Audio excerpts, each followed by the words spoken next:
woke up from the operation, and I got these big boobs and the vagina and the whole thing, tubes hanging out here and there, and it's like, wow, what have I done?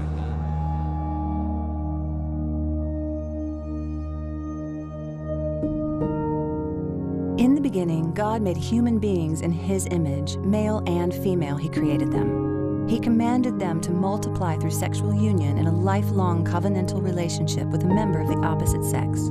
When they sinned, however, the entire creation fell, all of it, both man and nature. Man's heart was darkened, and he began to worship the creature rather than the Creator. Hatred, war, and sexual immorality ensued. The very DNA of man became corrupt. Sickness and disease spread across the earth. Lifespans shortened. Babies died in childbirth, and others were born with defects. The vast majority of mankind lost all knowledge of the Creator, so they invented mythical gods who reflected their own corruption. To explain the birth of those born with sexual malformities, gods were invented who shared similar defects. According to Roman historian Plutarch, Cybele was one of the earliest intersex deities, an ancient Phrygian god referred to as Mother of the Gods, who was worshipped with orgiastic rites in the mountains of Anatolia, and later Greece and Rome. Depictions of her can be found in artifacts dating back to the earliest civilizations in Mesopotamia, Assyria, and Babylonia. According to the myth, Cybele was born with both male and female sex organs and characteristics, an hermaphrodite according to Greek mythology. The Roman poet Ovid later wrote that Hermaphroditus, from whom the term is derived, was fashioned by the gods when they merged the son of Aphrodite and Hermes with the water nymph Salmachus. Ever since, according to myth, hermaphrodites have long been a symbol of androgyny or effeminacy and have been portrayed in Greco-Roman art as female figures with male genitals. In the myth, Cybele's beautiful young friend Attis castrates himself in order to found a priesthood for her called the Galli. Various ancient Roman sources refer to the Galli as a middle or third gender. After Christianity was made the official religion of the Roman Empire in the 4th century AD, St. Augustine wrote of seeing Galli parading through the squares and streets of Carthage with oiled hair and powdered faces, languid limbs, and feminine gait. Jewish rabbinic literature refers to two classes of intersex people. The tum-tum are persons whose sex is unknown because their genitalia are hidden. There is a state of doubt about whether they are male or female. The androgynos, on the other hand, are individuals who possess both male and female genitalia and/or characteristics. These were not to be confused with eunuchs, who were castrated pagan priests or temple prostitutes. Historically, intersex individuals have been considered the sex that seems to prevail in their behavior. Today, we define intersex persons as those whose sex characteristics, including chromosomes, gonads, sex hormones, or genitals, are abnormal. The most common intersex condition is Klinefelter's syndrome, where the sex chromosomes display in variant ways such as XXY instead of the normal XX or XY. This results in one or more abnormalities during sexual development, such as infertility. Despite claims by trans activists to the contrary, most of the ancient references to behaviors that appear to cross normal sexual identity boundaries are for what we now call intersex individuals. Intersex is a special term that is used to refer to people who have some kind of physiological disorder where their body does not correspond to what we would normally expect a biological male or a female to have. I have a condition called Klinefelter syndrome. It's a genetic condition. It's not hereditary. The intersex is a different category. It's a very, very small population, less than 1%. And these are individuals who are born with a mixture of Y, X and Y chromosomes, and sometimes the genitalia is not clearly male or female. This is a different medical problem altogether. This is not a psychological problem. There's very few people in the population that have it that are affected adversely. The term intersex is a term that applies to Klinefelter syndrome. I know that because I have a penis and a scrotum, that I'm a male. I've never thought I was a female. I've never identified. There was a period of time when I was growing up that I put on mom's makeup and I tried on women's clothes. But that wasn't because I didn't think I was a boy. I mean, maybe back then that was it, but I just identified more with mother. But nowadays, it's like, no, I know I'm a man. I just struggle with how I fit in with other men, is part of what the deal is. So intersex, I'm growing more accustomed to it. But being intersex does not make me not male.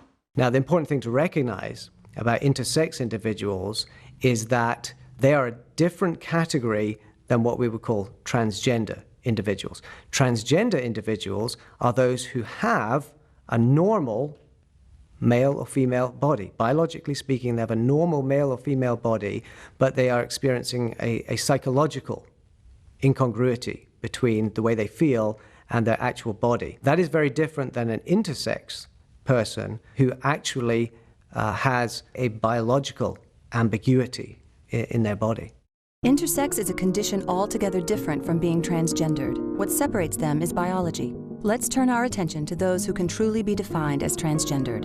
Technically, transgender is a non-medical umbrella term describing individuals whose gender identity or expression is at odds with the genetic sex with which they were born. This is now referred to as gender dysphoria. In modern parlance, however, transgendered individuals include transsexuals, transvestites, drag queens, and, incorrectly, intersex individuals.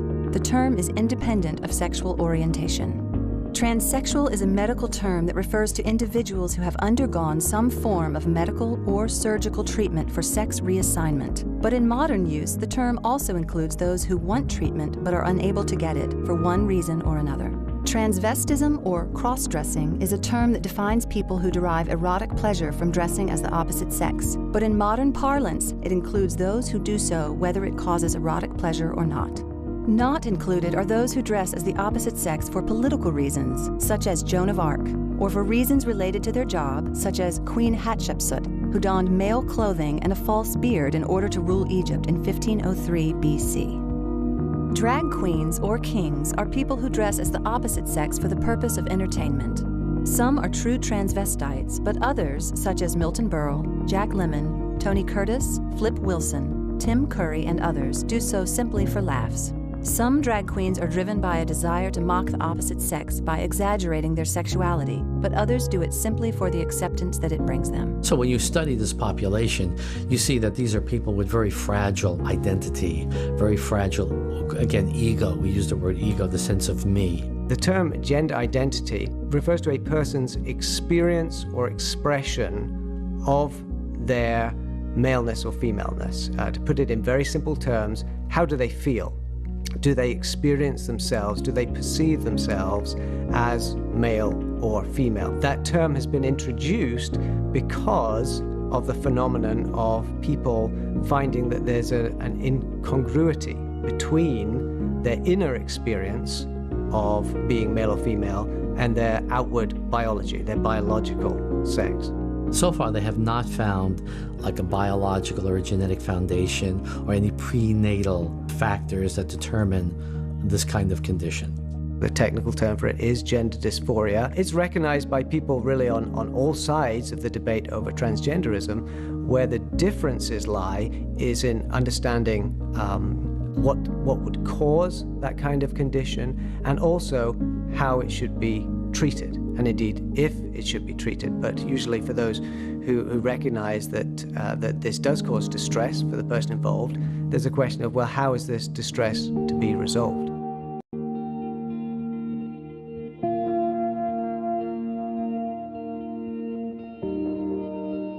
I have learned through the years of doing ministry work that many individuals who struggle with transgenderism actually struggle obviously with their identity, with their true identity. Many times this is caused by their false perception of who they are, rejection, whether that rejection has been caused by somebody else, perhaps a parent, a father, when it comes to a male that struggles with this, or their own perception of that relationship with their father. When it all started for me, I was about 4 years old. And my grandmother was, for whatever reason, enjoyed cross-dressing me. And by the time I was 5, she had made me a purple chiffon full-length dress. And she just would get excited about me being a little girl. She liked me better as a little girl. She really reinforced that female appearance of mine. And I became so accustomed to cross-dressing and being appreciated and fawned over because she kept telling me how good I looked. I never got that when I was a boy from her. It was only when I was a girl. So, you know, I'm sure that I enjoyed getting the affirmation. And so after 2 years, I decided to take the dress home, knowing that when I had the opportunity and the house was clear, then I could put that dress on and maybe get those same feelings back that Grandma would make me feel. I viewed my dad, you know, he emotionally was abusive to my mom as well as verbally. I watched my mom crumble underneath that. My little mind came to the conclusions that women are hated, women are vulnerable, and women are weak. And that's why he was picking on my mom, basically. And then when I watched my mom respond out of these things, I saw that she, you know, she was weak because she didn't know how to stand up for herself. She didn't know how to draw those boundaries because she was afraid of him. She acted like she was hated. And so when I looked at all of that, I'm like, okay, so I'm like my mom, and my dad's this way, and my mom's that way, and I don't want to be hated. You know, I don't want to be weak. I don't want to be vulnerable. So what else do I have but to become a man? When I was 7, my little brother was born, and he was celebrated tremendously, you know, and whatever affection I had from my dad was now all turned to my little brother. So there was another lie that crept in there that I could be replaced. Boys are celebrated, women are replaced. And so that really affirmed, in order to get that affection, I had to be a boy. I realized that I was different at the age of 5 because I didn't like the typical things that little boys liked. The kids in the neighborhood, they beat me up and I couldn't play with them. The little girls, they always was attracted to me, and they were always drawn to me. And when these little guys would beat me up and stuff, they would say, don't beat him up, don't do that. And then I found myself hanging more with the girls, and from that point on in my life, I figured that girls were better than boys at that time. And this is maybe what I was supposed to be, because the girls liked me, but the boys were so mean. Well, I was raised in a Christian home since I was 10 years old. You know, my home life was something different. My father was an alcoholic. He abused my mother fiercely. He was a binge drinker. We actually left him when I was 7 years old. Him, my mom, and my sister. And she basically raised us here in Los Angeles on her own. In school, it was a very unhappy place for me because I was a very feminine kid. Being that I didn't have a male role model, I was very feminine. Hung up with the girls, didn't play with the boys. You know, as things went on, I was branded a homosexual before I knew what it was. I had to go ask the kids in the school really pretty much what meaning gay meant. Me and my sister would take baths together and everything else, and my mom, she would wash us down because everything had to be like clean, clean, clean. And I remember telling my older sister one day that I was gonna be like her. I don't know where that came from, and she just kind of looked at me like, okay, but it just, I don't know why, just something in me, I wanted to be that way. My father wasn't present because he was a very violent man. He was very abusive to my mother, and so she decided to leave him. And my mother battles with major depression, and so she fought very hard to stay present to my brother and I. And she was the one who sort of introduced my brother and I to my father, and we really saw my father primarily through my mother's eyes and through the eyes of my grandmother. And they didn't really like him because he was so abusive and so diabolical, in the sense that he didn't own his responsibility as my father. He didn't own that he was supposed to help me in my development as a young man. And so that was an emotional injury to me like you wouldn't believe. I didn't act like a typical guy or a male kid. I acted more like the female kid. So I started associating myself with the female persuasion. So I started stealing my mom's clothes and wearing them in the closet behind their backs, and every now and then I got caught and I would get punished for it, but I kept going.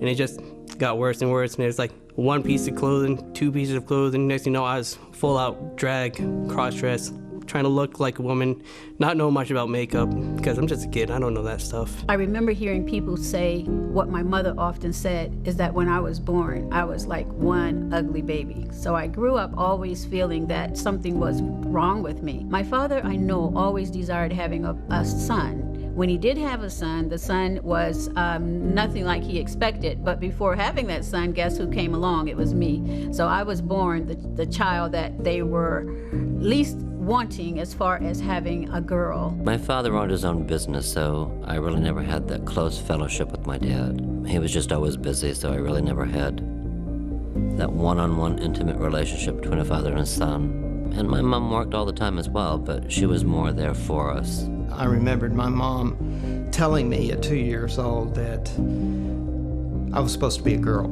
She had already had 2 boys and she wanted a girl. When I was in my 50s, I asked her if she really said that, because that stuck with me all my life. And she said she had, because I thought it was something, maybe I made that up, you know. And she actually had said that. But she said, don't you remember I also told you that I was glad you were a boy? I said, no, I don't remember that part. My father was never there. I went to my grandparents' home, which they were Christian, and it was a safe place. And he would come and he never acknowledged me or my other brother. He never contributed financially. So I never got the father's love or acceptance. Always kind of felt I was different, a little different, because I didn't know exactly why. I didn't know how to express that, or even, I just knew something was different. I remember thinking, I'm different. I'm more male-oriented, so I must be a male. The TV tells me I'm a male. My mom says I'm not quite Japanese girl, and so I must be a male. And so I started actually thinking of myself as a male since then. I don't have any memories of being happy being a girl. It's just I always knew I was in the wrong body, that I was a little boy trapped in a girl's body. And it wasn't a passing phase. I think my parents thought I was just a tomboy and I would grow out of it like a lot of little girls do. But for me, it was an obsession. I just knew I was not complete unless I had male genitalia. And so when I was 9 years old, I heard about these things called sex change operations that we call sex reassignment surgery now. And I thought that's the answer to my dilemma. So I decided as soon as I'm old enough and I have enough money, I'm going to change my name to David, get a sex change, and live happily ever after.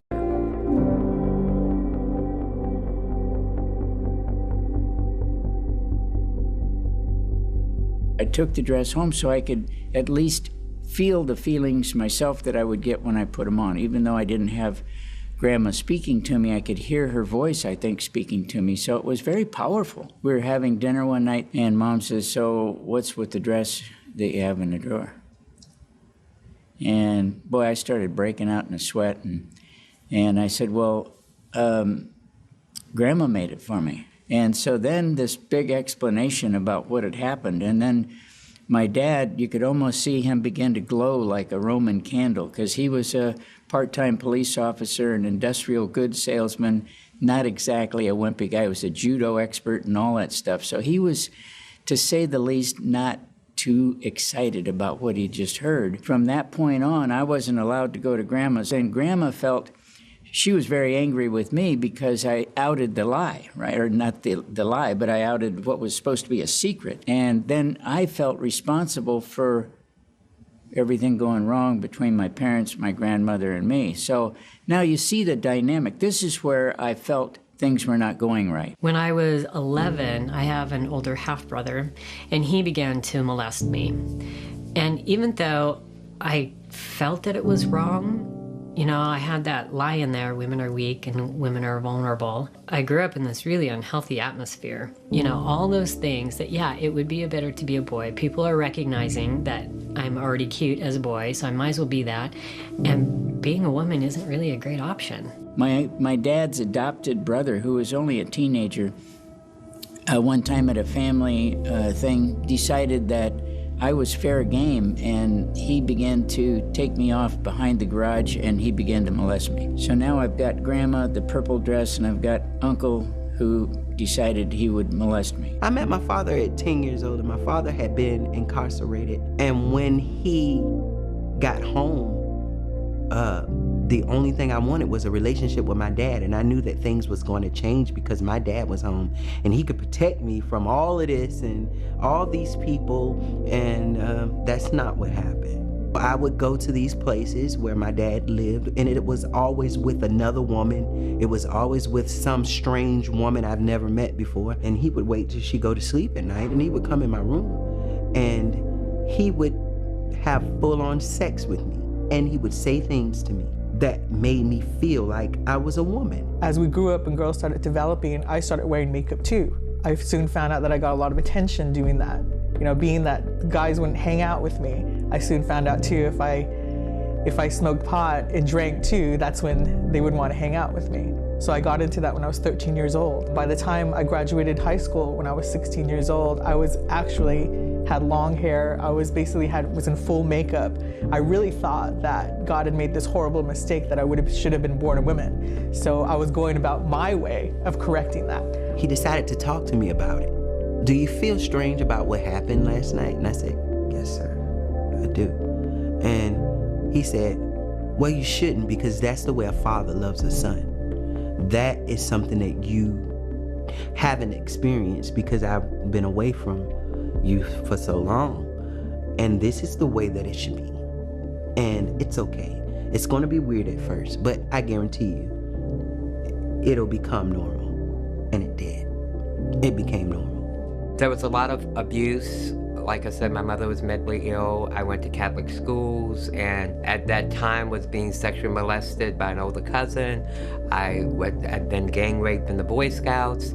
So I saw that something with the femininity, they were making fun of me and stuff, but once again, I thought if I act that way, then I could get what I needed, which was affirmation and stuff, so I gave myself into that. I always thought that if I shared about being sexually abused, that I would be blamed, that I would be in trouble. When the abuse happened, it just happened. The boundary lines were crossed and nothing was said. And as I grew older, identifying more with the feminine, having only girlfriends and not male friends, I began to develop as though I were a girl, and I began to see boys as though they were the opposite gender, different than me. By the time I got to the point where I was fully dressing, I was probably about 10, 11 years old, and my older brother, he caught me fully dressed, and I got in trouble the next morning. But it got worse at 10, because that's when my uncle introduced pornography while we were playing video games in his room. So it became a little more sexual than just cross-dressing. It became a sexual gratification by dressing up as a woman. When I was going to Shaw Junior High School, and two of my classmates even, they were like, hey, we walking to school together. Oh, I forgot my book. Come go in my house with me. The next thing I know, they had literally pretty much tied me up, taken my clothes off, and attempted to rape me. This is like around 13. When I was 9, my father had his own business, and one of his employees had stayed the night. And during that evening, I had slept in the living room. Well, to my surprise, I woke up with a naked man over me and just proceeded to, say to me, if I say anything, I would be hurt. When I was 9 years old, a neighborhood kid came over to spend the night with my middle brother, and we shared a room together. And he showed my brothers things that a child should not be subject to. He obviously learned them from an adult. So that made an impact on me because I became a participant in that as well. At that point, I began cross-dressing. I would question myself all the time because I found myself being attracted to boys. And I would try to suppress that and try to get into a relationship, with a young girl in my teens. But at the same time, I was having same-sex attractions. And I think a lot of that stemmed from that molestation because it happened repetitively, not just that one time. I was molested on my mom's boyfriend from probably the age of 5 to 12. when you're scared to tell because he said he would kill you or take you to Mexico, then you're not communicating with your mom. My first experience was I happened to be in the bathroom, and that's where my mom kept a dirty clothes hamper, and she had laid her clothes on top of the hamper. And I don't even know why, but I decided to try them on. And when I did, I just felt right. I don't know how to explain it really. It just, as I looked at myself, I just knew this was right. When I was 10 years old, I was exposed to pornography through some childhood friends, and that awakened all sorts of sexual things in me. And I found myself drawn to the male in those images, and I wanted to be the man that bonded sexually with a woman. And that was the beginning of sexual addictions that would plague my life for the next 20 plus years. There was an incident when I was about 12. I had been cross-dressing in the bathroom, and my mom, before she passed away, came to the door, and the door was locked, and she wanted in. And of course I was in her clothes. So I was scrambling to get out of her clothes. So when I opened the door, there I was naked and with lipstick all over my face. And I remember my mom doing the worst thing I could possibly imagine, and that was she called my dad in. And when my dad came and saw me there, I know this is what he thought. He thought that he could get me to not ever do that again by shaming me. And he shamed me pretty good. But what he didn't realize is that wrapped everything in a thick blanket of shame. It was just like pouring gasoline on a fire. When I was 10 years old, I was raped. And what that did to me was gave me no sense of boundaries. And even at the age of 10, I realized that a lot of things happened to me because I'm a girl. If I was a boy, I'd be more accepted, and that's the message that I kept getting. I was collecting for the newspaper back when I was 13 at this guy's house, and he says, would you like a beer? I'm 13 years old, of course I want a beer. So I had a couple of beers, and then he says, would you want to see some girly movies, you know? And I said, yeah, you know, and I lit up, and I was like, oh, sure, you know? And so I'm laying in the bed and watching the movies, and he's laying beside me, and then he's starting to, you know, put his hand on me, and you know, and the whole thing got started. The session went on, and I got up and left. This went on for, about maybe 6-7 weeks, maybe a couple months. And one time after that, he says, well, now it's your turn to take care of me.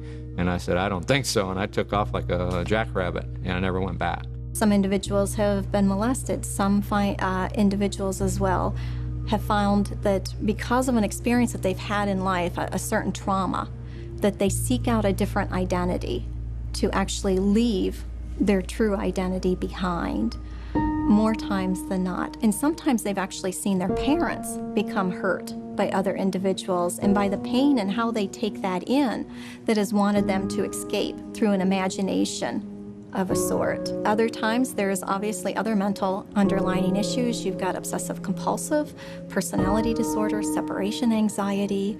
There's just so many reasons for this, but the point is the underlying issues exist. And if we aren't able as ministries, as ministers and churches to understand what the person is really dealing with and hurt, and all we're allowing with sex reassignment surgery and cosmetic surgery is for them to take on a different identity on the outside, but everything's still inside. They're still hurting, and it's not going to fix the wounds of the heart and the soul.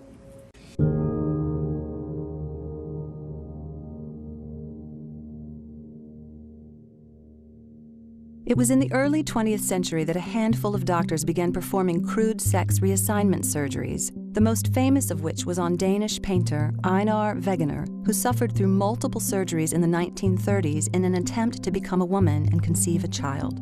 His story was retold in the 2015 film The Danish Girl, starring Eddie Redmayne. Wegener died as a result of his 5th surgery. In the 1940s, Dorothy Tipton lived as a male American jazz musician named Billy Tipton. Her own son did not know her secret until she died. In the 1950s, after his discharge from the Army, George Jorgensen underwent sex reassignment surgery and began calling himself Christine Jorgensen. A now classic headline declared, "Ex-GI becomes blonde bombshell." In 1965, psychologist John Money persuaded Johns Hopkins Hospital to begin performing sex reassignment surgeries. But after a 1979 study found that those who had had such surgeries were not more adjusted to society than their peers, the psychiatrist-in-chief at Hopkins Hospital, Dr. Paul McHugh, shut the program down.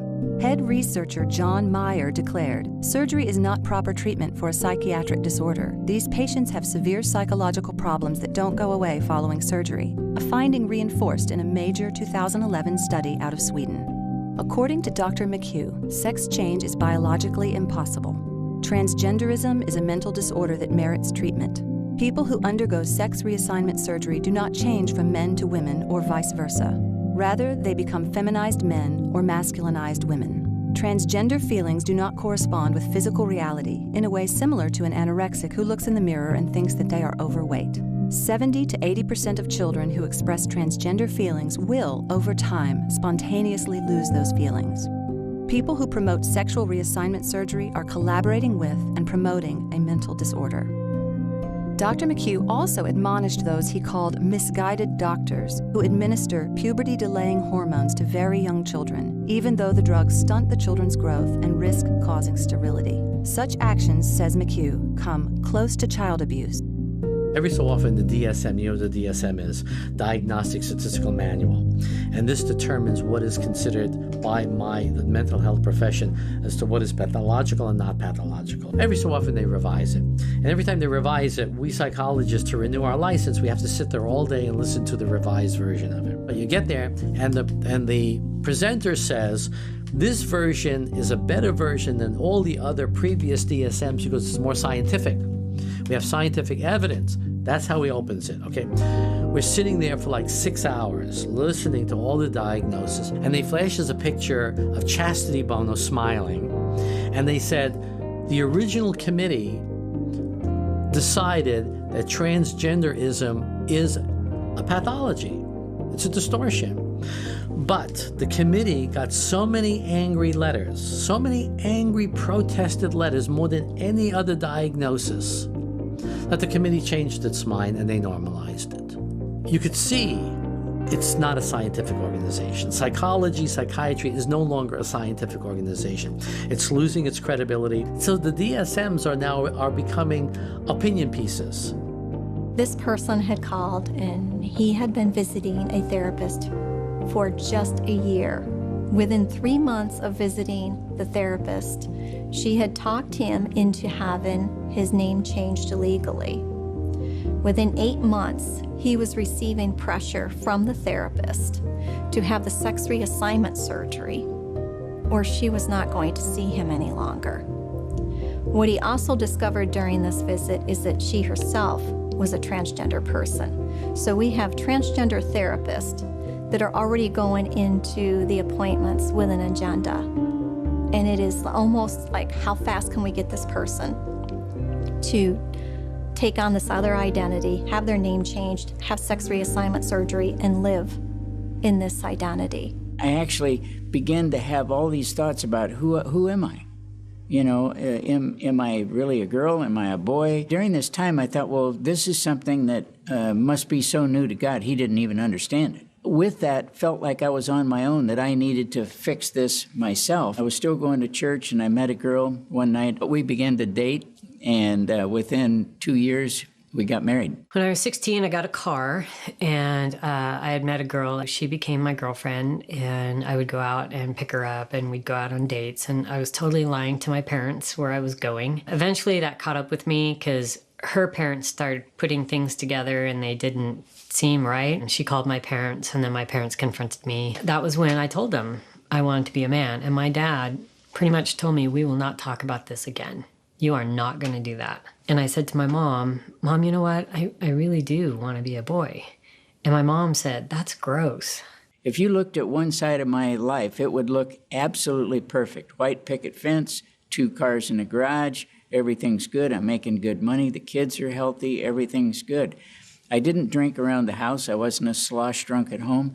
I did all that stuff when I was away, and I'd get that relief out of the way and then come home and be a different person. So I had this total 2 worlds that I lived in. Actually 3 when you think about it, because I had the family life, I had the purple dress life, and then I had a great career that I was developing and becoming very successful at. Even though the girl knew about me, she still viewed me as her boyfriend. So we kind of went off and on there for a little while. And then when I became 19, I got out of the house. I started doing my research to find out who would help me. I went to a doctor and he's like, yeah, I can start you on hormones. So I moved out of the house and I began the hormones and I thought I was free. I was like, yeah, I'm finally here. I have arrived. I am free. This is my life.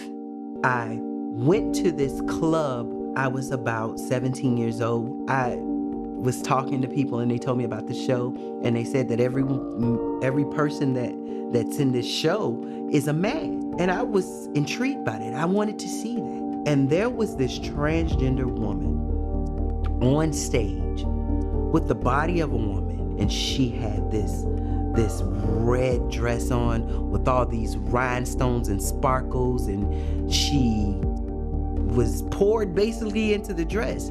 And I was confused because someone told me that everyone that's going to perform here is a man. But clearly my eyes was telling me that that was a woman, and I could not believe what I saw. And then right there at that moment, I knew that's what I was. After I graduated from high school, I moved out here to Los Angeles to go to art school and was taken to my first gay bar when I was 16 years old. You know, they liked me. I was young. I was easily taken advantage of. Drugs, alcohol came into the picture. I was drunk every night. I dropped out of school and basically, you know, ended up homeless.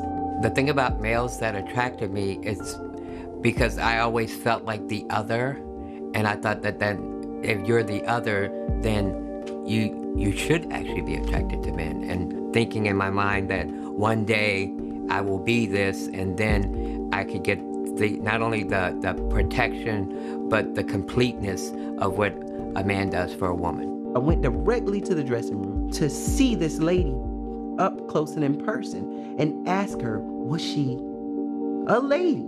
At that time, I asked her that question. She had her head down and they were putting the wig on. She had no clothes on. She threw her head up and she looked at me and she opened her legs and she said, this is all woman. Male genitalia was there. I backed up and I ran out of the dressing room. I was shaking. I couldn't believe that this was true. And I knew that it was possible. I used to go to these X-rated bookstores all the time, and I saw this one magazine, and it kind of caught my eye, and it said Transformation. You know, so I grabbed the magazine, and I'm tired of all the other stuff, girl on girl, guy on girl, guys, bisexual, all this different stuff. I needed something, you know, new to fuel the fire. So anyway, I saw this magazine, Transformation, and so I picked it up, and I'm looking at it, and it's like a she-male, you know, it's like the top half, they have the boobs and the penis on the bottom, and, you know, and I thought, oh, this is cool, this is different, you know, and so I grabbed it, paid for it, took it home, got excited with it and took care of myself, and then I couldn't stop, you see. Then it had to be movies and videos and everything with the she-male stuff because it was exciting, you know. And I saw this ad in one of in the magazine, you know, and it said Transformation, come down and get a makeover, you know, $75, a glamour boutique here in Vegas. And so I called them up. I said, I need an appointment to get a makeover. And said, yeah, come on down, such and such time and everything. And I went. They made me look good. They called me Joey, like Joey Heatherton. And I mean, I was gorgeous, you know, all the makeup, the wig, the clothes. I was like, I'm sold. I'm walking down the streets of Kingston, Georgia, trying to get enough courage, enough strength to just end it right there and then. And then I met a guy there in the homeless shelter who's a cross-dresser. And eventually we got to know each other pretty well. We got an apartment together. And the whole time while I'm homeless, I'm screaming at God saying, why are you letting this happen to me? Why me? What did I do wrong to you? I'm watching this television thing, and when it went off, just like that, a voice said to me, you were supposed to have been born a boy. I didn't know gay people, didn't want to be a gay person. But when I realized I was born in the wrong body, and that's why I didn't really like boys, that's why I was the tomboy, I was my father's little Ed, it resonated. She said, we have these get-togethers ever so often, you know, where we go out. It's called Girls' Night Out. where a bunch of girls, guys get dressed up like girls and they go out on the town, mainly to gay bars. There's a couple of them getting the operation and transitioning, and within about a year, I was like sold, I couldn't stop. I said, I want to get it too. By the time I was 39 years old and I started hearing about transgenders, I would have been struggling for about 36 years from the time my grandmother first cross-dressed me. That's a long time to keep a secret, to struggle, and to try to deal with it on your own without any psychiatric or psychological help. So I went to a specialist, the #1 guy in the world because I had the money to do it, and it was a guy who wrote the original international Harry Benjamin standards of care. He was the guy, he was the guru, knew how to diagnose the disorder, he knew what appropriate treatments to take, and he knew who should be doing the surgery if there was to be surgery and the hormone therapy. He knew it. He was the guy. So I went into him and sat with him. In 45 minutes, he looked at me and he says, you've got gender dysphoria. And what you need to do is undergo gender reassignment surgery, take hormones, and just completely change and become a female. And I was kind of dumbfounded. The fact is that the research that's being done, the research that's being conducted on transgendered people, both in terms of the surgery itself and the long-term effects, it's usually being done by people who have a political interest in this, okay? Just like in the issue of homosexuality. Most of the people that control the funding for the research are pro-gay. The American Psychological Association took the position of normalizing homosexuality, and any publication that is put out by the APA or any journal that is influenced by the APA is going to be pro-gay research. It's going to justify its position. So most people are having to read the distortions that are being put out by these political activist organizations that pose as objective scientists. I went to a club that same night, and I actually went into my closet to find what could I put on to make myself look masculine. I remember finding a hat and maybe a shirt that I unbuttoned down to my chest a little bit. I mean, I tried to butch myself up and look more like a man. And when I walked in that bar, it was like my first step in that bar was if I had been going in that bar forever. I walked in like I owned the place. No one in that bar would have ever known that I was totally straight, perhaps. I mean, I wasn't gay or transgender, but it was like my new identity. So I walked into that bar, and for 18 years, from the time I walked in there, I transitioned my life to being a male. One thing led to another, and I got the name change, and then I had to go and talk to a psychotherapist and get 2 letters, one from the psychotherapist, which had like $450, and then another one was $250 from a psychiatrist. And then I went to Scottsdale with these letters and talked to the surgeon. He says, "Oh yeah, you're good to go." This was in August, and I wanted to get the surgery as soon as I could, but I figured, well, I'm not going to get it for a while. And he said, "Well, I can do the surgery in November." And it was only 3 months away. And I was like, okay. I had the money, everything was lined up, bing, bang, boom. And here I go, I woke up from the operation, and I got these big boobs and the vagina and the whole thing, tubes hanging out here and there. And it's like, wow, what have I done? Absolutely, there's no evidence for brain difference. This is a lie that is being promoted by an incredible industry that's making a lot of money on these poor people, okay? Oh, your brain is different. Where in the brain? You show me. Where in the brain is this boy believing he's a girl?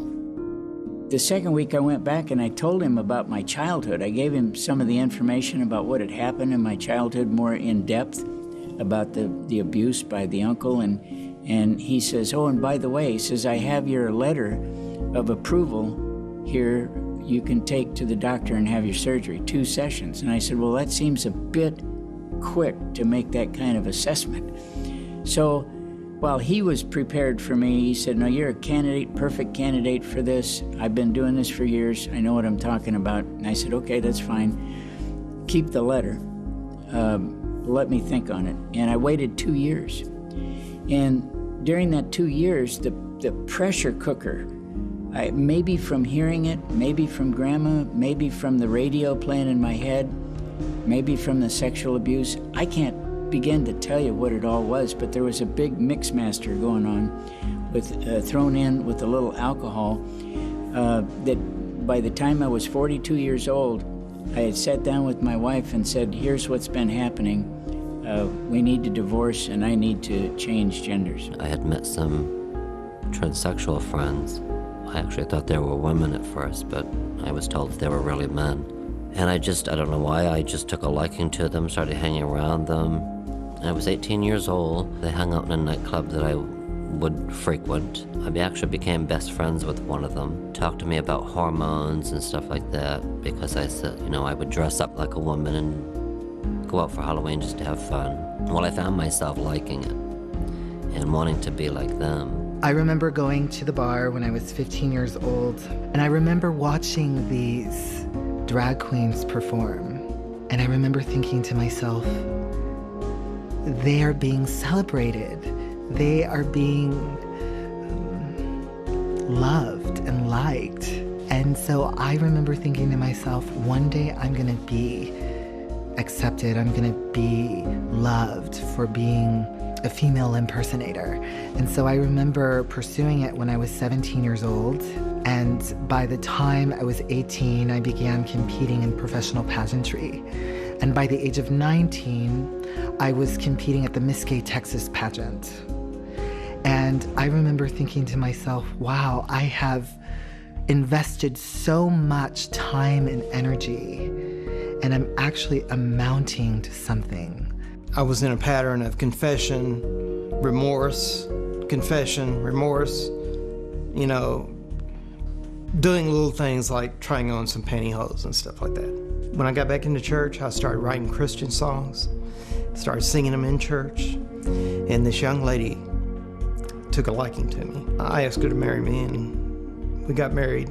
I did not tell her, my new wife, about the cross-dressing. I told her about the alcohol.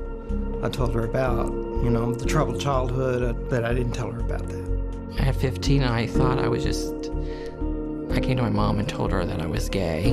But then probably by 20, I knew there was something more, that I wanted to be a woman. Probably about at the age of 24, 25, was introduced to a gay bar. And it was on Halloween of all days, and I won Best Drag. And I met a transgendered woman, and we became best friends, so I started getting to the shows. And then I met my partner at a drag show, and we were together for nearly 17 years. So through that time, I started all my hormonal therapy, counseling, and about 8 years ago, I had my papers signed to have my sex change. But instead, we decided to put a down payment on a house. So I just put that on a back burner. It wasn't long after we were married that I actually started cross-dressing in front of my wife. Matter of fact, I had her buying my clothes, my makeup, those things. She was just trying to understand it, okay? Then there came a place where we can't do this anymore. So I went to that same pastor I lived with for a while, and we tried to pray it through. And we had several prayer sessions, but it wasn't affecting me. So then he decided to send me to a psychologist. So he actually made the appointment for me. I went and saw the psychologist. We had our first session, and he said, I want to talk to you again. So I went into the second session, and he says, well, what you have is gender identity disorder. And then he wanted to know how I wanted to treat it, which confused me. Because always before you go into a doctor, they find out what's wrong with you and they say, this is the course of treatment to get over this. He didn't do that. As a matter of fact, he said, what we need to do is start bringing your wife into these sessions so that we can counsel towards divorce.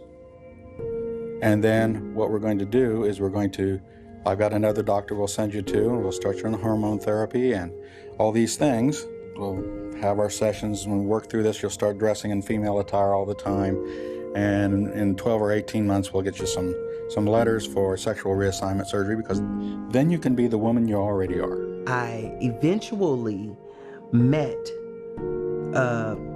the host of the show. She saw me and she thought that I was the cutest little boy, and she said, well, let me dress you up in drag and see what happens. So she dressed me up, and the transformation was unbelievable. It was unbelievable to me, and it was unbelievable to her, and it was almost as if I was taken over. There was some sort of entity in me. I was someone else when I dressed up, and I got the opportunity to perform for the very, very first time. And when I hit that stage, I had a mask on. I was a different person, and I was embodying that transgender woman that I saw that first time. I went ahead and had the gender reassignment surgery. I had a career still in the automobile industry, and I had the surgery, and I was promptly terminated from the corporation. They cleaned my desk out, handed it to me, and said goodbye. So I took the hormones.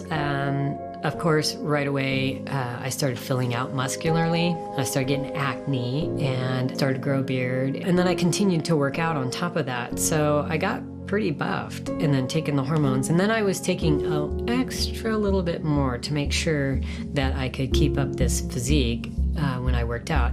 Because my goal was not to ever be known as a woman. My goal was to only be known as a man. And I couldn't figure out, because I had met some other transsexual people, and they were all about being known. And I'm like, no, I don't want to sit around in a group and talk about being a transgender person. I just want to go and live a normal life. This life as a man, normally. That was my whole goal. And so in continuing to work out, I realized later that that was my form of protection. The harder I worked out, the less weak I felt. I got into high school, and I decided, okay, now the challenge is on. I'm not going to have the operation, so I really am going to have to try a little harder to conform and not be such an androgynous tomboy. Fortunately, I have an older sister, so I could take notes from her, and I decided maybe I should grow my hair out a little bit and try on some of my sister's clothes. Nothing too lacy or pink or anything like that, but something that could pass as a girl and I could still feel comfortable in. And then I decided maybe I should try dating boys, because perhaps there's something in me that never got awakened, and I just don't knock it till you try it kind of thing. So I asked a boy out my junior year to a turnabout dance and borrowed one of my sister's dresses. So I have this picture of me standing very awkwardly in this dress that wasn't even mine, and nothing really happened that night as far as sparks flying or any attraction with this guy. In fact, the more I tried to date boys and even experiment sexually with them, I discovered it didn't awaken anything in me. All it did was make me more intensely jealous. I wanted to be the boy. I wanted to be the man with the woman, not the woman with the man. And even when I was dressed in those dresses, deep down, I literally felt like a man dressed in drag. I just knew this wasn't my authentic self. When I was 12 years old, I began to investigate sexuality, and I would dig into pornography, and so I saw myself as just falling in love with these women. And so I thought, well, no, I'm really a male. I really identify more with this male.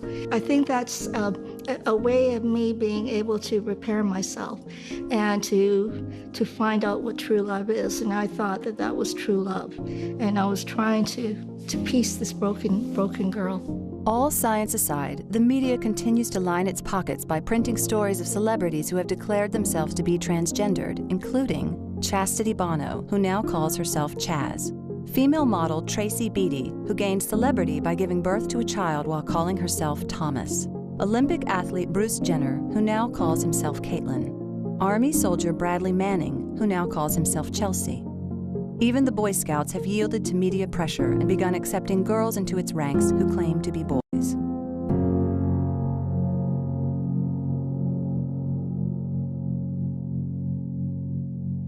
My counselor generally will be looking for events, trauma that that child has experienced. For instance, some children that are being raised by grandparents where there has not been a strong relationship between that child and the natural parent, trying to uncover, possible molestation.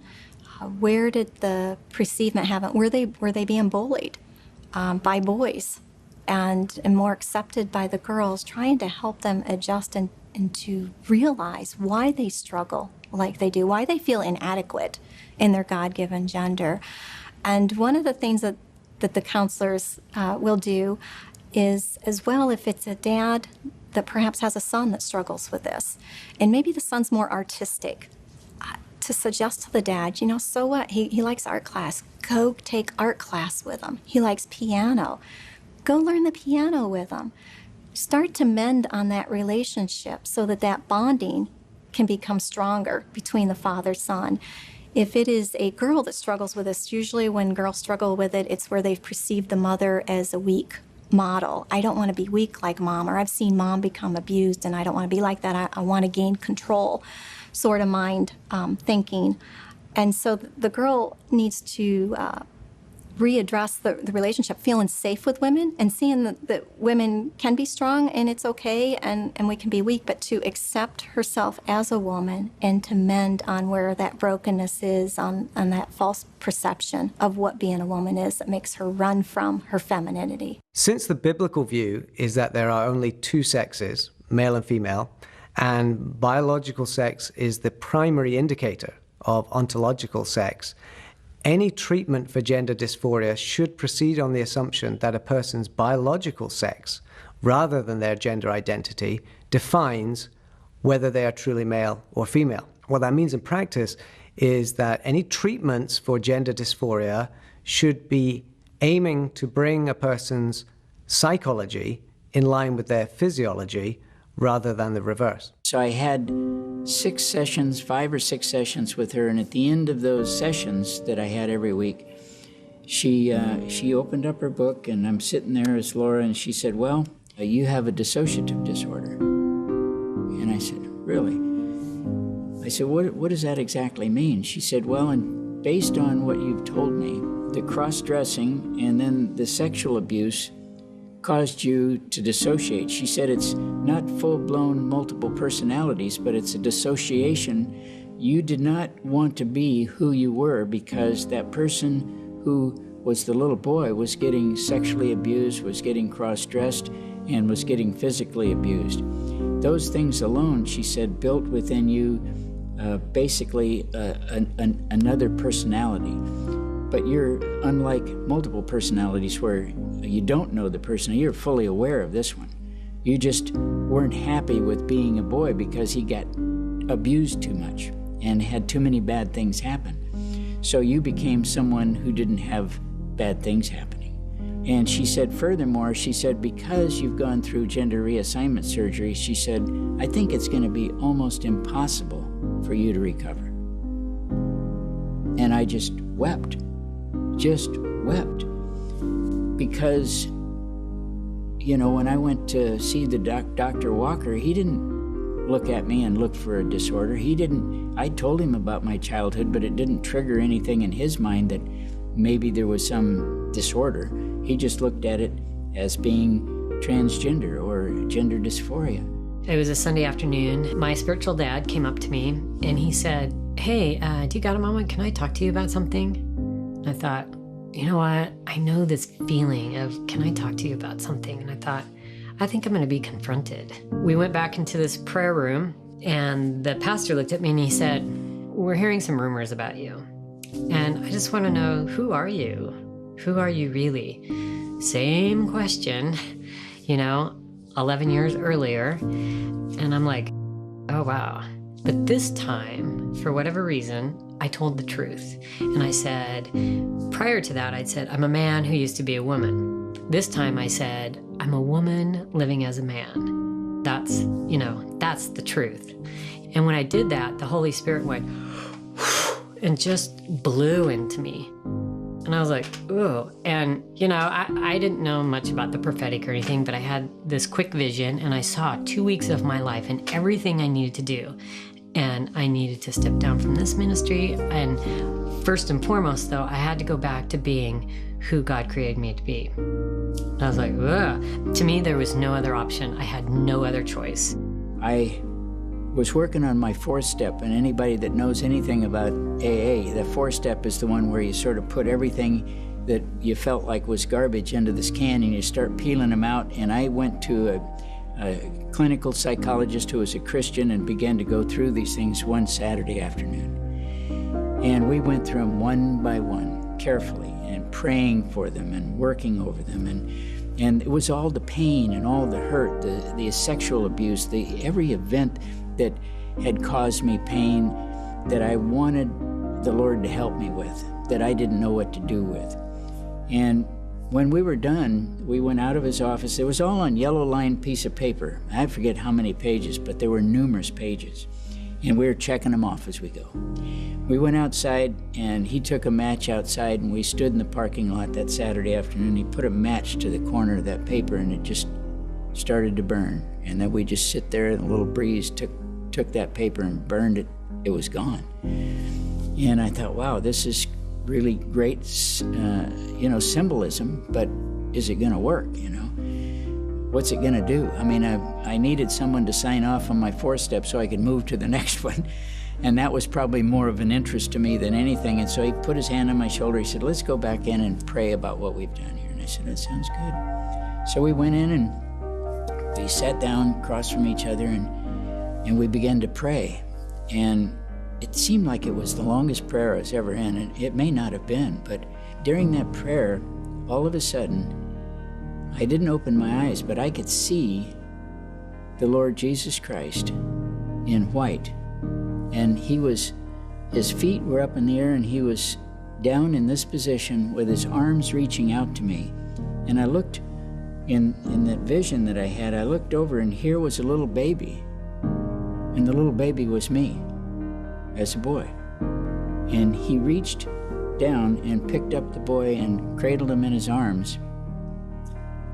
And then said, you will be safe with me forever. And from that moment on, my life was redeemed and restored, and I began living as Walt. And I have been for over 20 years. From that point, there was probably maybe a 4-year period where the Lord continued to just woo me, bringing healing. I was just so hungry for him. And I can remember I started reading my Bible every day. I can remember being so happy about my Bible, I would carry it into work, and I'd have it on my desk. And people were like, man, what's wrong with you? You're carrying this Bible thing. And I'm like, yeah, I love it. I got on the phone with my mom and I told my mom, I said, Mom, I don't know what's going on here. I don't know what's happening to me. But I'm scared, and I don't feel like I'm supposed to be a woman. I messed up. I really did. And the moment that I said that, somehow it dropped into my spirit for me to call my aunt. And my aunt, she's a minister, she's a pastor. I hadn't spoken to my aunt in over 10 years. I didn't know her number. Didn't think to ask my mom for the number. But I looked at my phone and it was there. So I know what he was doing. And at that moment, I called her and I told her what I had seen and what I had been going through. And she said to me, God is calling you, and you have to make a decision. You have to do it today. God is calling you.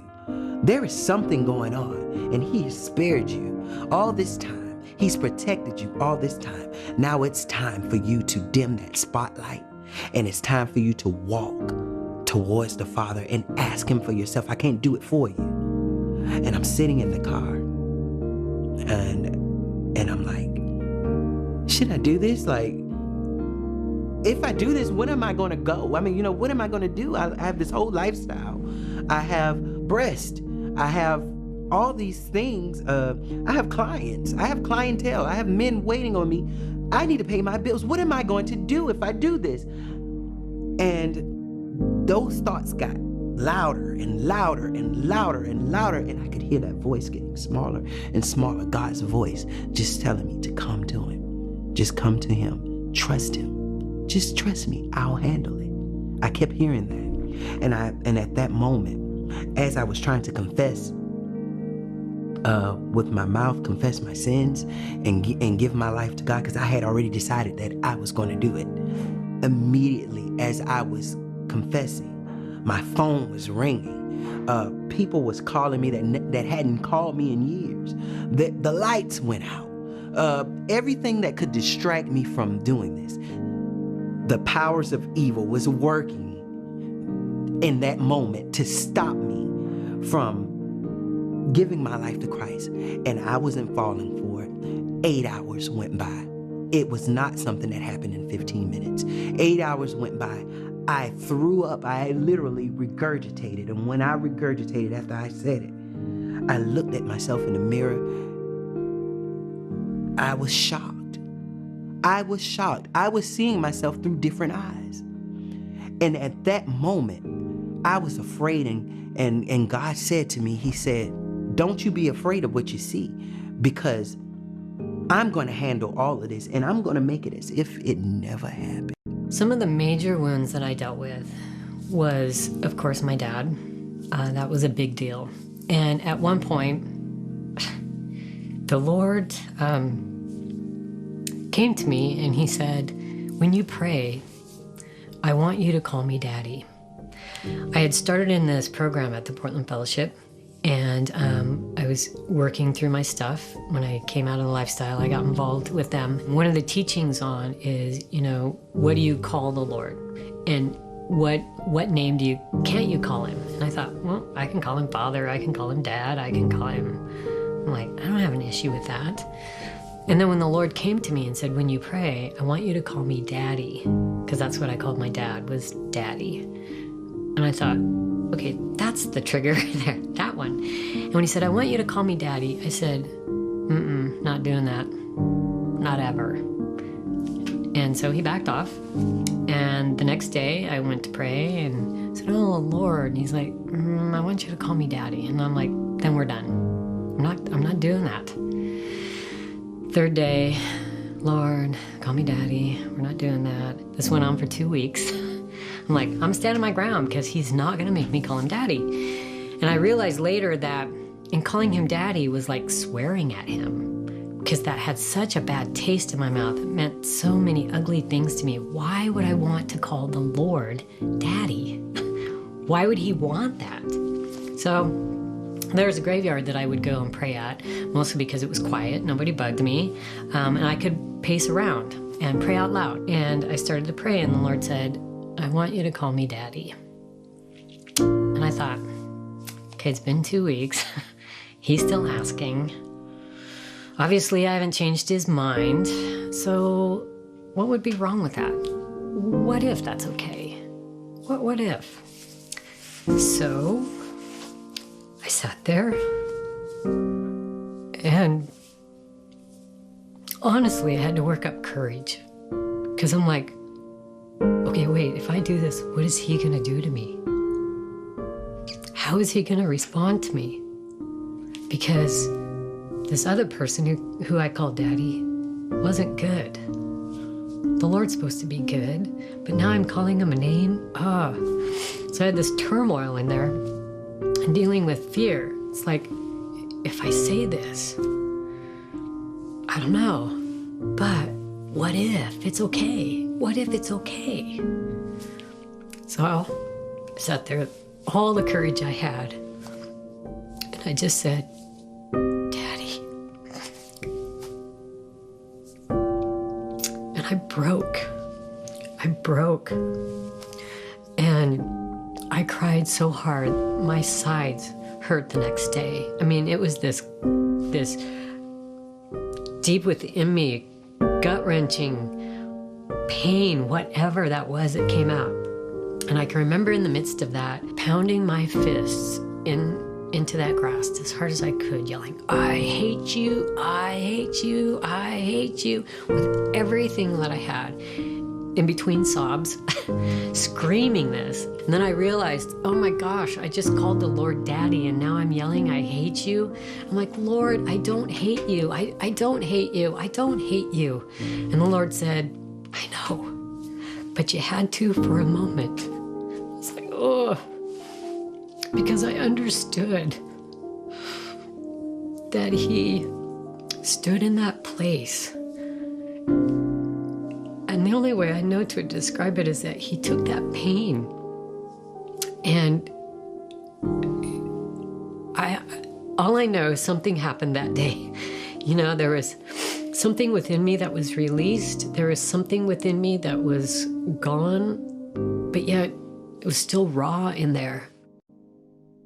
I was with my manager. We were at a function right next to this church, you know, and my manager wanted to smoke. So we came out, and there was a guy standing right almost right next door. And he says, hey, he says, how you doing? You know, and he introduced himself as Pastor Abner. And that's all it took, you know. I mean, far as being accepted by somebody that was faithful in Christ, you know. And he gives me a big hug, and I'm all girl, long blonde hair, makeup, short mini skirt, the whole 9 yards, you know. And come join us. We accept everybody. He says, Christ, he accepts everybody. Come as you are. Not go get cleaned up and then come and see me. You know what I mean? So many people they don't realize that, but you have to come as you are. I remember going to church as I was seeking the Lord and really wanting answers. And I remember walking in and listening to the message, and there wasn't really anything too profound about the message until they invited people to come up to receive prayer. Now, I didn't really think that I needed to surrender my life to the Lord or that I needed to repent. Of course I did, because I wasn't saved. So I went up and I received prayer, and they prayed for me. And I remember this man praying for me, and he came up to me and he said, the Lord loves you. He loves you and he cares for you. You are his son. And he just kept saying it over and over and over. And I just broke down in tears. I just broke down, and I thought, wow, the Father loves me. He loves me. And he plunged into the depths of darkness to snatch me out like a brand plucked from the fire. This is what he was doing for me. And I experienced his love in such a profound way. I sensed the Holy Spirit so strongly, as though the Lord was standing right in front of me. And it was as though he had entered me, and it was a wind that I was experiencing. It wasn't just a feeling. It was I had been resuscitated and brought back to life. I kept praying and crying out to God, what is going on? What is going on? And one morning, I will always remember, the Lord woke me up just before I was getting ready to, go back in that false identity. I had met someone, I was going to get married, I was proposed to. The Holy Spirit just awoke in me, and the power of God was so intense, and he just said, it's done. It was like I was living in a fog or a fantasy, and when I awoken, I knew I was Joseph. And I knew that no matter what I added then or took away, I was still Joseph, and it was about him. I didn't have to get my identity or my security or my desire from other people. I didn't have to get the acceptance of the church. I knew that Papa, that's when he became Papa to me. I knew that Papa loved me, and he awoke in me, and I remembered so clear. I woke the guy up, I said, it's done. He goes, what do you mean it's done? I said, pack your stuff, it's done. Okay. I was there in my pew listening to Matt Stacey speak and crying on the inside. Lord, I'm yours. Lord, I'm broken. Lord, I'm sorry. Lord, forgive me. Lord, it's my fault. It's my fault. I know your word says I'm not a mistake. I was made in your image and you're perfect, God. God knew the desire of my heart deep inside, and that desire was to know him. I mean, I have since I was 8 years old and gave my life to Christ. And since 8 years old, I went to the altar like 3 times again and again, because I knew I wasn't living for God, but I would when they would do altar calls, I would go there, and God knew. It's like I'm seeking him, but I couldn't find him, and there was never anyone to help me, disciple me. My mother was an evangelist. She never would try to teach me to pray. I mean, everything I know now is from the hand of Jesus. The Lord started putting real men of God in my life, women of God that embrace and that love me. And through that, To this day, I continue to walk forward. And that was 8 years ago. I had such an urge to want to go to church. I started off going to church as a girl because I had lived that lifestyle for so many years. I had implants.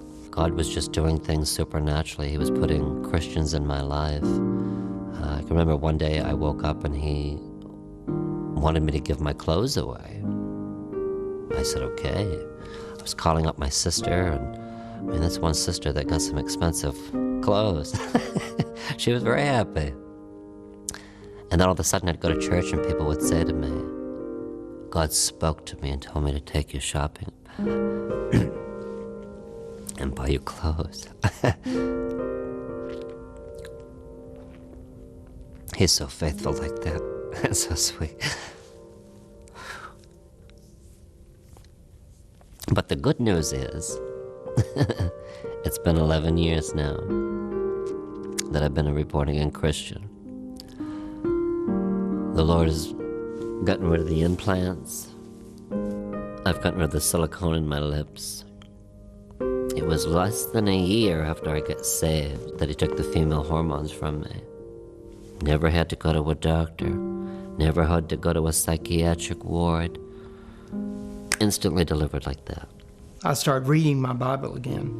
And as I read my Bible, it became alive to me.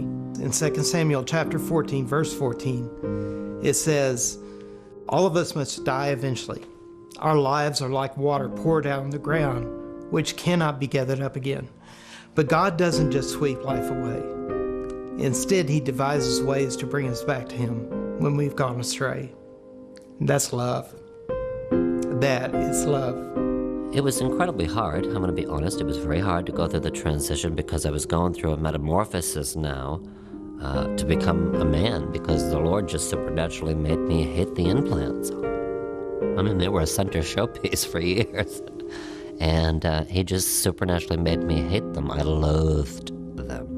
When I'm watching TV and hearing a certain pastor talk about homosexuality, it I almost like having a nervous breakdown because I knew that I couldn't change. This is who I am. Felt God made me this way. That's what I thought, this is all I know, and I feel like a woman. I'm going to become a woman. But you're going to say I'm going to hell?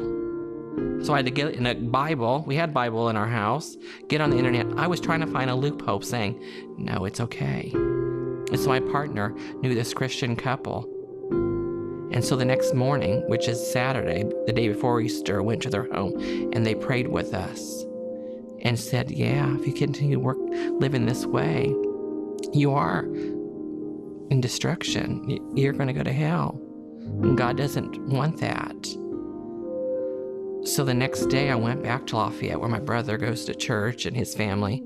I just screamed out for God that day on Easter of 2011. And then on Mother's Day I was baptized by that same couple that prayed with me. And then they introduced me to a wonderful church that I still go to. How do I as a Christian respond to this disturbed person? Certainly not to be condemning. Not to make them feel bad about themselves, but also I have a commitment to not collude with your illusion. I'm not going to call you Mary, okay?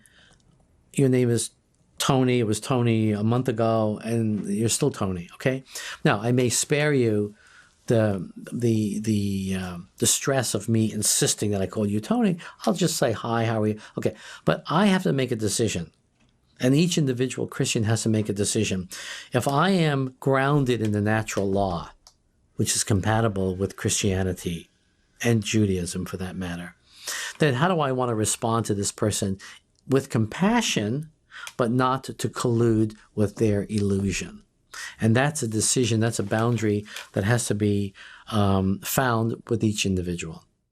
From a Christian perspective, we should recognize that gender dysphoria is a genuine condition, which is best understood as a kind of psychological disorder or dysfunction, and perhaps also as a deeper spiritual dysfunction. But I think we need to recognize it as a genuine condition, and one that doesn't have a simple identifiable cause or the same cause in every case. And it's not something that is chosen. People do not choose to have these experiences of gender dysphoria. And that's going to be important to recognize if we are going to respond to it in an appropriate, responsible, biblical way. I came back to the Lord through a Mormon family. They brought me to Christian Life Assembly. The pastor had not dealt with this before, but he was the perfect example of a great way to react to something like this. I had announced it in front of the whole congregation with 3,000 people that my name was going to be Stephen, and I'm going to have this operation done. And you know, my pastor just took me to the side and he said, "We don't agree with what you're, but we love you, and we want you to know that you're welcome here." We sat down, and he just let me bare my heart as to why I'm feeling that way, and as to what is making me feel that I'm supposed to be a male. And I was very adamant, I'm supposed to be a male. He just began to say, "Susan, there's reasons why you're feeling the way that you do. But you know, you're not a failure." And that just broke my heart. And he just says, "You know, there's a lot of hurt underneath. And we know that you know that you want to live the life that is real, and you want to find out who you are, and you really don't know who you are."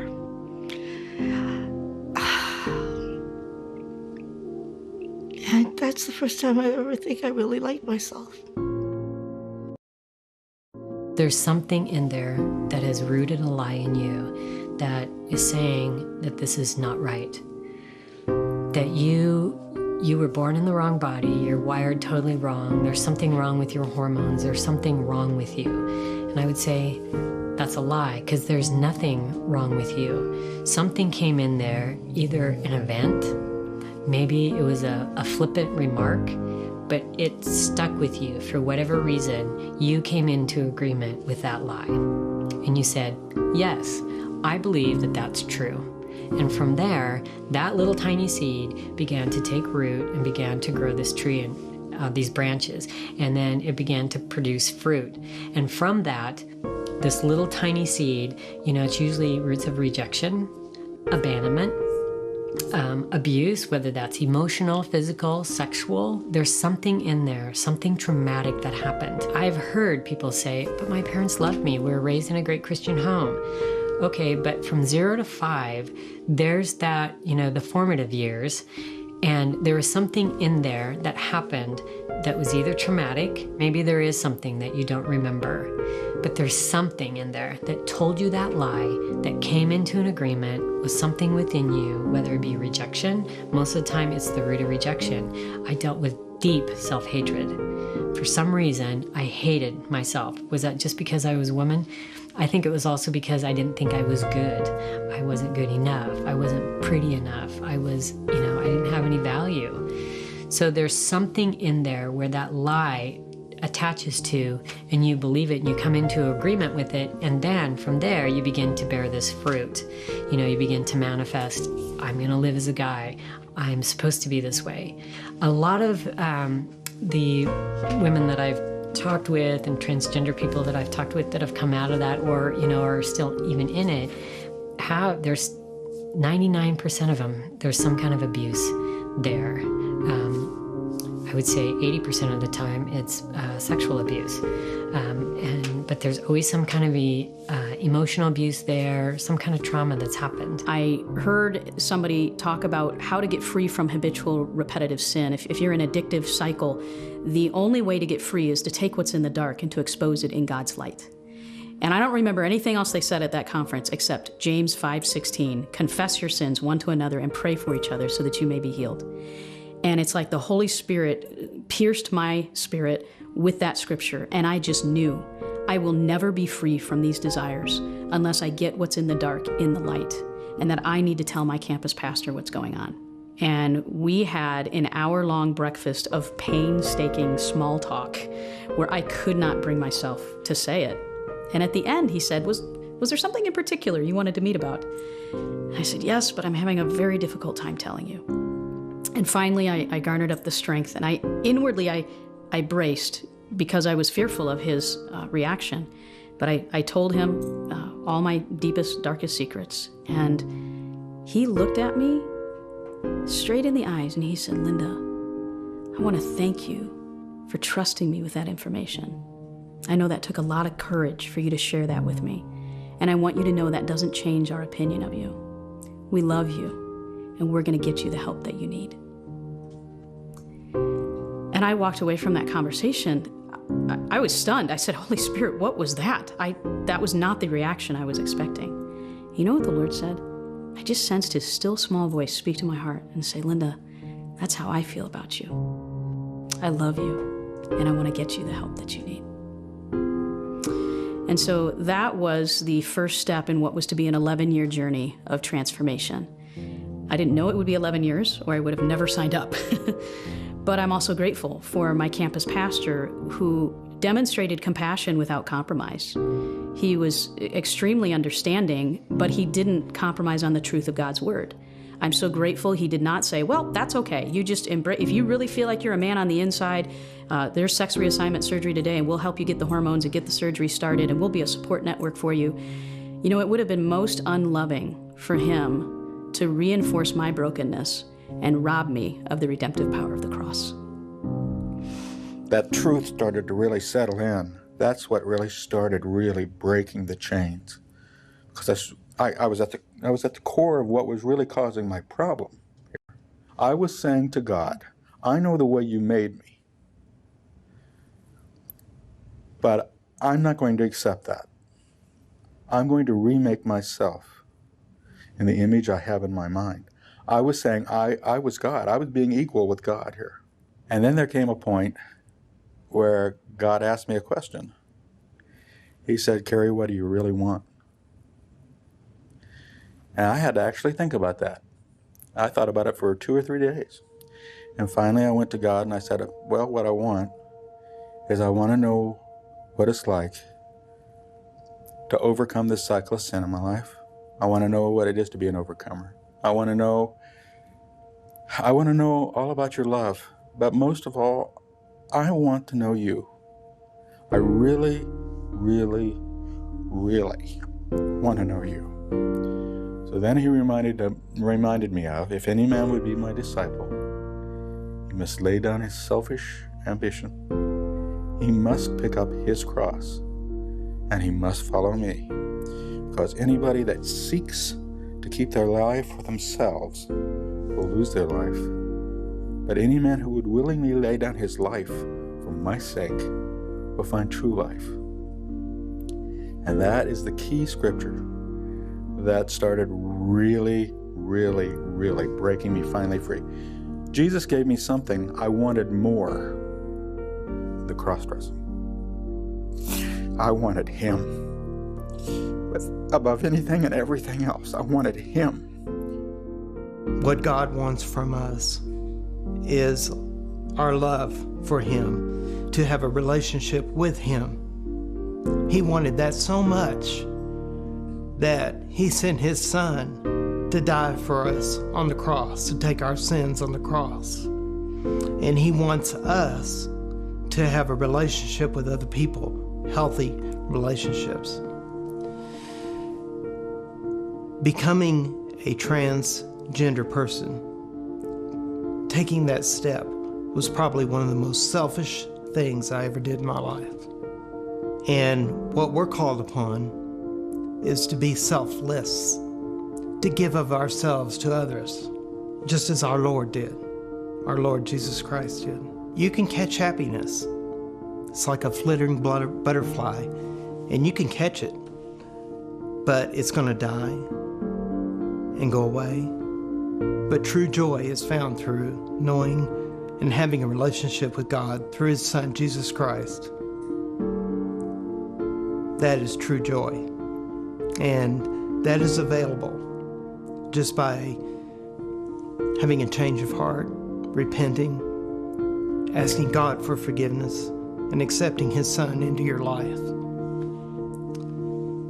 and that will make you a whole person. One of the lies that has been sold to our culture is that sexual fulfillment is the greatest kind of fulfillment and that sexual love is the highest kind of love. There's no doubt that sexual fulfillment is very important, and sexual love comes from God. It's by God's design, and it's something that ideally we should all experience. However, to focus so much on our sexual identity and the idea of sexual fulfillment, I think, is to miss more important, deeper kinds of love and fulfillment that God has in store for us. The ultimate kind of love that we should pursue is a love for God and love by God. And that isn't a sexual love, it goes far, far beyond that. Then there is the kind of love that is found in human community.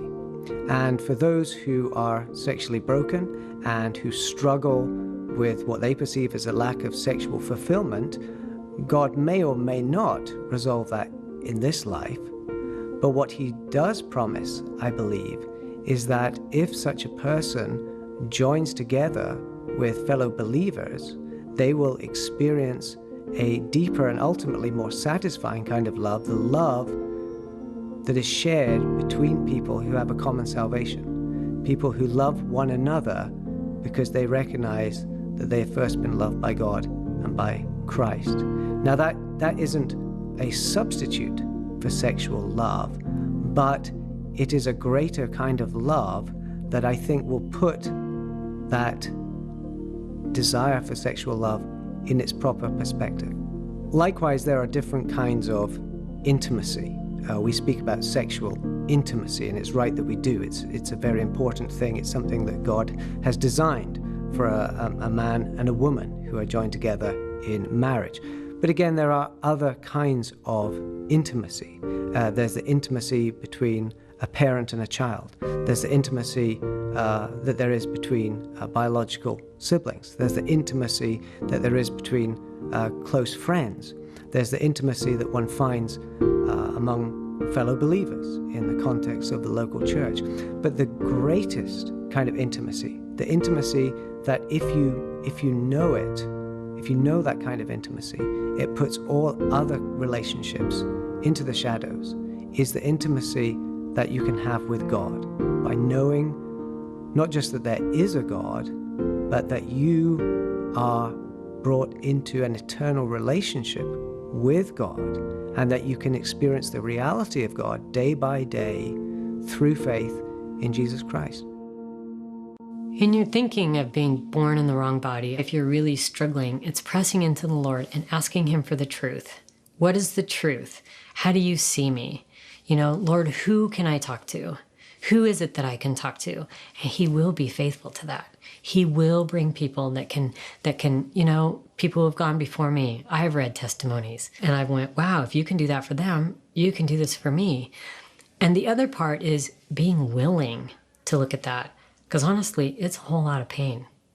There's stuff that I don't know if I'd walk through it again, but yet I would walk through it again because of the freedom that I now have. Yeah, there's a lot of crappy stuff you're going to have to look at. There's a lot of crappy stuff that's going to bring up even more stuff that you're going to have to look at. But the only way out is to go back through it and have the truth revealed and what really happened in those situations. Because once we embrace that lie, we now have this filtering system, and everything is filtered through that lie. So even the truth can be all distorted when it comes through, and you're like, that's not the truth, because this here is what I have right now, that's the truth, so that can't be the truth. So even when it comes in, we reject it because of the seed that we have in our heart already of the lie, and because of the filtering system that we have, that we now view everything through this lens, and it needs to be cleaned out. And doing that is having people come with you, giving you the truth. And I think it's important to have, they say it takes a village. It takes a village. I had a village of people. However, they each brought an important component to me, when I needed it, of this truth, because they're not in my place. They don't know what I'm going through.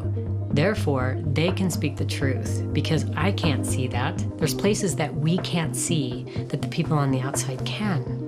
And if you're willing to be open with them and willing to, even if you don't agree with them, just willing to think about it and ask that question, what if that's true?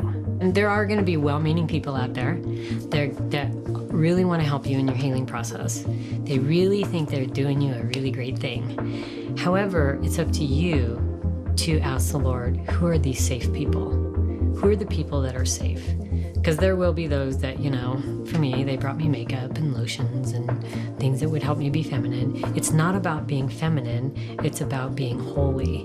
It's about finding freedom in Christ and looking to Him to define that. It took probably about 6 years before I could actually dress feminine, because in my heart, I didn't know that that was okay to embrace that. So the outside reflects the inner healing that has gone on, because you can't embrace what you're rejecting.